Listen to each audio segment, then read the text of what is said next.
Good evening दोस्तों। आज मैं आपको अपने स्कूल टाइम की एक बहुत फ़नी स्टोरी सुनाऊंगी। तो होता क्या है कि जब गवर्नमेंट स्कूल में बच्चे पढ़ते हैं तो वहाँ पे तो इंग्लिश नहीं रहता।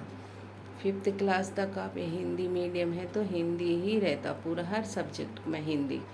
तो हुआ क्या कि 5th से इंग्लिश शुरू होता था। तो जो हमारे मास्टर जी थे तो उन्होंने ऐसे पढ़ाया हम लोगों को। तो बहुत डरते थे बच्चे, क्योंकि इतना मारते थे मास्टर लोग उस टाइम में। 80-90 के टाइम में बहुत मारते थे, और ऊपर से पेरेंट्स भी परमिशन देते थे उनको कि मारो पीटो कूटो कुछ भी करो, इन लोगों को पढ़ाओ। तो लड़कियों को भी मारते थे और लड़कों को भी मारते थे। और वो डंडा जो बांस का रहता था ना, बांस का बिल्कुल ऐसा कि हाथ में बिल्कुल ऐसे डंडे डंडे पड़ते थे। तो हुआ क्या, एक दिन कि इंग्लिश पढ़ रहे थे तो उन्होंने कहा दिस इज ए कद्दू। तो सब लोग ने बोल दिया दिस इज ए कद्दू। हम बेचारे डरपोक लोग, हमको क्या मालूम कि वो इंग्लिश में क्या बोल रहे हैं, क्योंकि तभी हमारा इंग्लिश शुरू हो रहा है। आजकल जो हम पहले 5th में पढ़ते थे ABCD, आजकल के बच्चे 5th में ही अपना रेस्पिरेटरी सिस्टम और हार्ट के बारे में मालूम है। हम तो ABCD ही पढ़ रहे थे।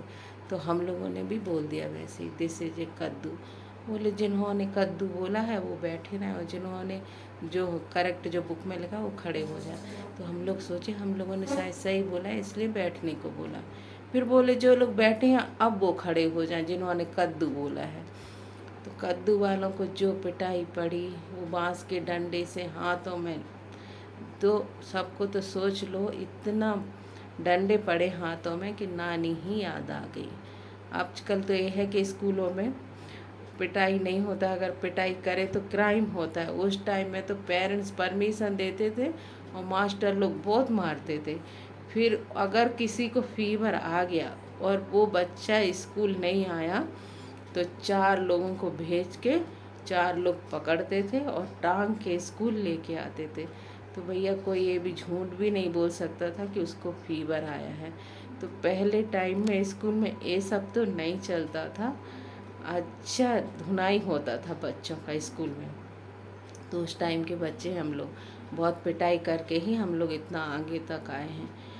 तो सोच लीजिए, अगर अगर आप यहाँ पे कहीं बोलेंगे कि आप यूपी बिहार से आए तो लोग ऐसा देखें, ऐसा आपको देखेंगे कि आप कहीं जंगल से आ गए। लेकिन हम लोग जो कूट पीट के पढ़ के आए हैं वो किसी को नहीं मालूम। आज भगवान इतने अच्छी जगह में भेजा है, हर चीज़ की सुविधा है। तो आज वो बातें सोचते हैं तो हंसी आती है कि पहले के मास्टर कैसे मारते थे। आजकल आप बच्चों को डांटो तो कितना जल्दी बुरा मान जाते, लेकिन हमको तो इतना मारते थे डंडों से हाथों में कि हाथ की लाल पड़ जाते थे। लेकिन पेरेंट्स कुछ भी नहीं बोलते थे। चलो जो भी है, उन्होंने हम लोगों को पढ़ाया। हम आज जो बच्चे वहाँ से निकले सब अच्छी पोजीशन में हैं, इसलिए वो मास्टरों का भी थैंक यू। उस समय तो पेन होता था हाथों में, लेकिन आज तो चलो उनकी वजह से एक बेहतर ज़िंदगी जी रहे हैं। इसलिए thank you sir, thank you madam, thank you everyone.